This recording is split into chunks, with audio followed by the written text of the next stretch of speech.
Pregai o Evangelho, falou o Rei Jesus, a todas as nações levar a sua cruz. Cristo é Senhor, Cristo é Salvador, a Ele vou louvar por toda a eternidade. Eu disse: Deus, Deus, Deus,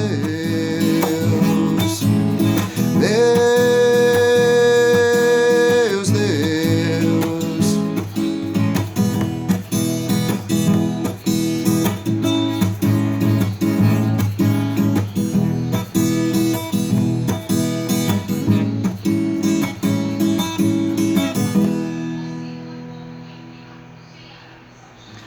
Minha autoria, certo? Portanto, eu não tenho que pagar copyright para ninguém e meu vídeo não será bloqueado, né? Ou censurado porque cantei uma música. Eu acho interessante esta questão de cantar músicas. Eu cantei recentemente uma música do nosso novo cântico, o hino Sou Feliz, certo? Se paz, tananana. E aí fui censurado, disseram que eu tinha que pagar direitos autorais de uma música que tem mais de 80 anos de história, em 1888, se eu não me engano, essa música é. E, portanto, o direito dela é público, né? A música é pública. Mas o que eu acho mais interessante são pessoas cobrando direito autorais por aquilo que fizeram para Deus. Né? Se entregaram a Deus, não pertence a elas, pertence a Deus. Então o único que poderia cobrar direitos autorais é Deus, porque Ele é o dono. Se você deu para Ele, é dele. Então como é que você cobra daquilo que você deu para Deus? Você que cobra direitos autorais da música que você cantou para Deus, né? Ou do texto que você escreveu para a glória de Deus, ou seja o que for, você quer dinheiro. Para mim, você se encontra entre os mercadores da palavra de Deus. E eu não sou um mercador da palavra de Deus. Se você quiser cantar, pode cantar.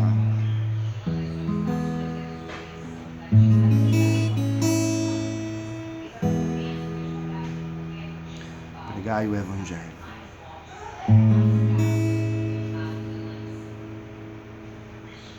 A todas as nações.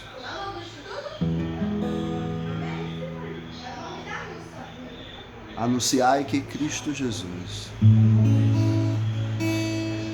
é a salvação.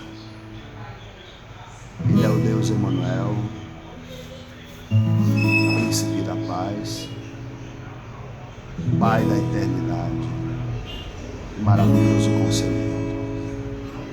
É o Criador dos céus, é o Criador da terra. Ele é o nosso Salvador.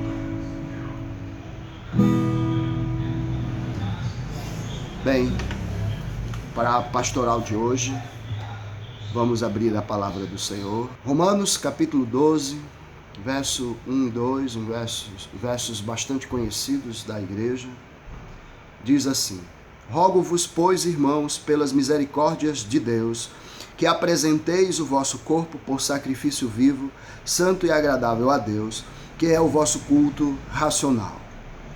E não vos conformeis com este século, mas transformai-vos pela renovação da vossa mente, para que experimenteis qual seja a boa, agradável e perfeita vontade de Deus. Esses dois versos são escritos pelo apóstolo Paulo. Foram direcionados à igreja de Roma. A igreja de Roma nasceu ali no dia de Pentecoste, no dia em que o Espírito Santo desceu sobre os apóstolos e sobre os gentios também, incluindo eles na aliança, no pacto, nas promessas de Deus, cumprindo as profecias a respeito dos que não eram judeus. Nesta nova aliança com Deus, existe muitas tarefas a serem cumpridas pelos que estão na aliança.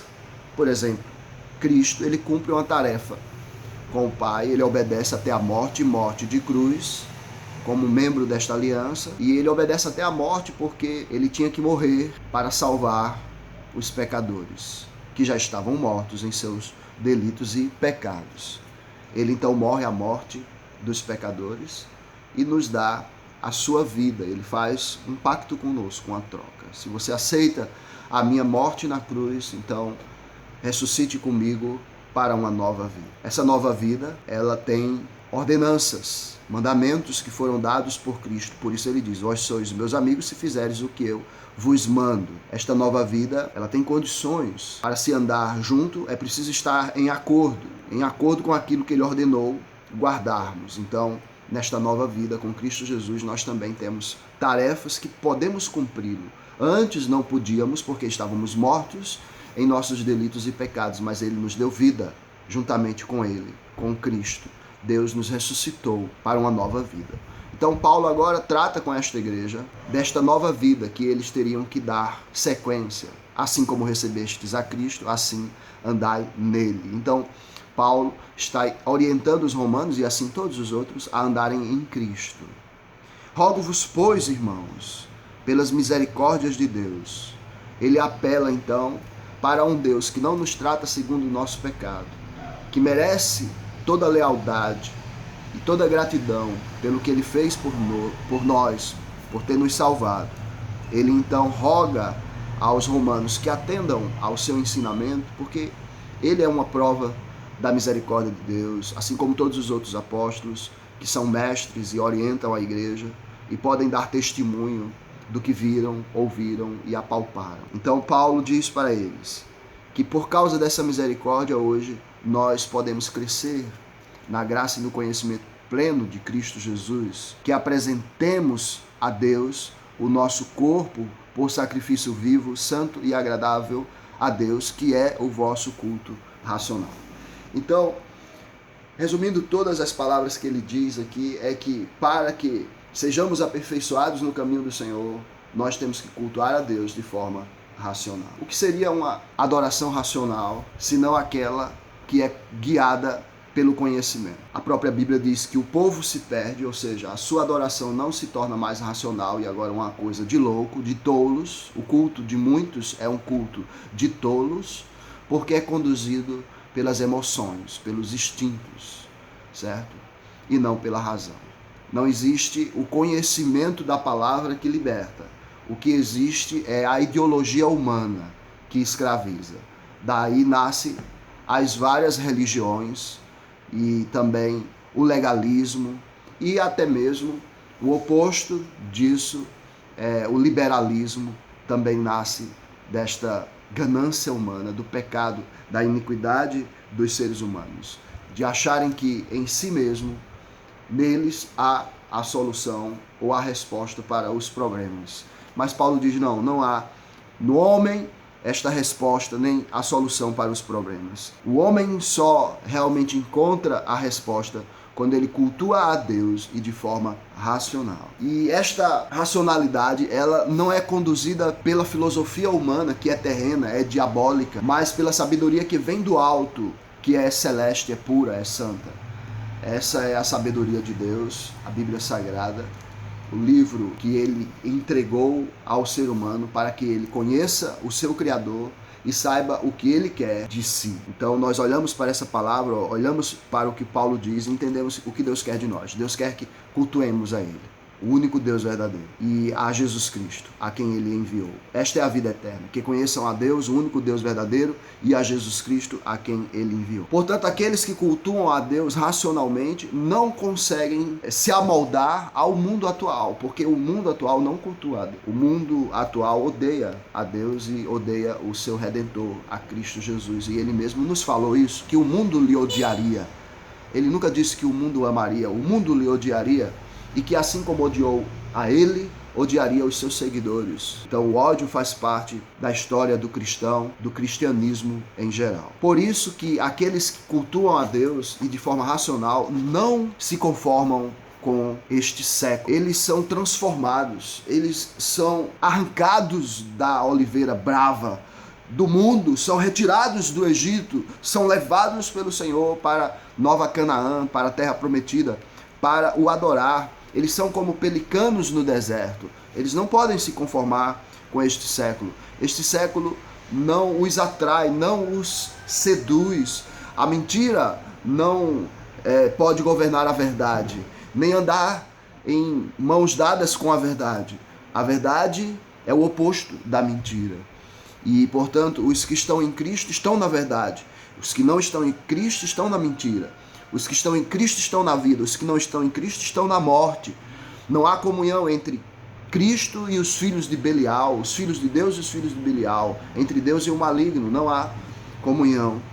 E por isso Paulo diz: não vos conformeis com estes séculos, mas transformai-vos pela renovação da vossa mente, para que experimenteis qual seja a boa, agradável e perfeita vontade de Deus. O novo é Cristo e é o que ele nos ordenou guardar. A sua palavra, ela é viva e verdadeira e eficaz e totalmente útil para o ensino, para nos corrigir, para nos conduzir no caminho do Senhor e para nos tornar habilitados para toda a boa obra.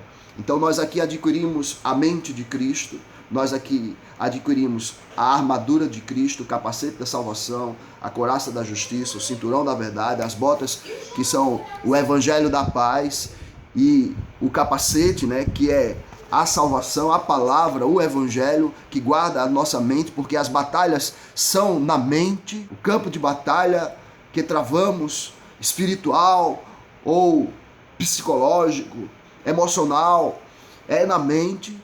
Portanto, nós temos que encher a nossa mente com tudo que é bom, com tudo que é louvável, com tudo que edifica, com tudo que santifica, com tudo que tem boa fama e que glorifica ao Senhor, o que está em conformidade com a sua palavra.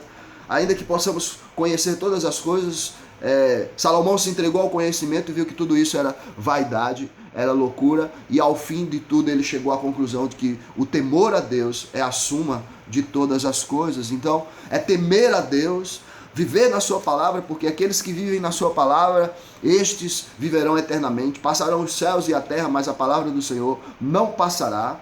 Ela permanece para sempre, os que permanecem nela também permanecerão para sempre, e os que por ela foram alcançados, porque a fé vem pelo ouvir e ouvir a palavra de Deus, e assim responderam positivamente ao chamado de Cristo. O chamado dele é eficaz, e se ele lhe chamar, não há como dizer não. Para Deus ninguém pode dizer não. Todos dirão o que aprove ao Senhor, todos dirão sim ao Senhor, sempre que ele ordenar.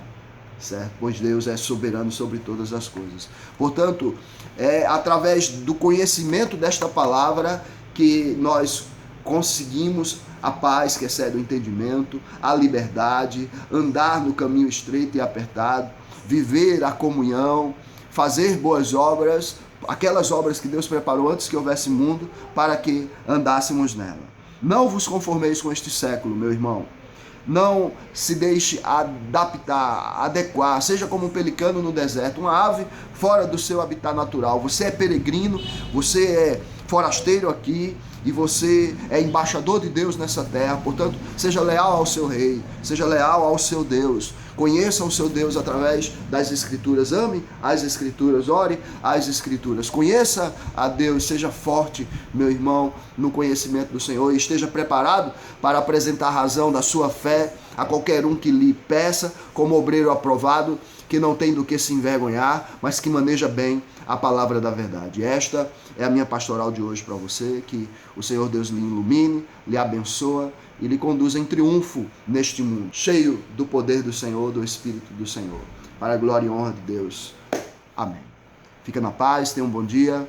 Obrigado por assistir até aqui. Se puder, curta o vídeo, faça seu comentário, se inscreva, compartilhe, para a gente poder estar falando mais a respeito da palavra de Deus, compartilhando assim o conhecimento do Senhor. Fale aí a obra de Deus na sua vida, o que ele fez e o que continuará a fazer. Deus abençoe, porque aquele que começou a boa obra em vós é aquele que a concluirá. Amém. Fique na paz e não peque mais.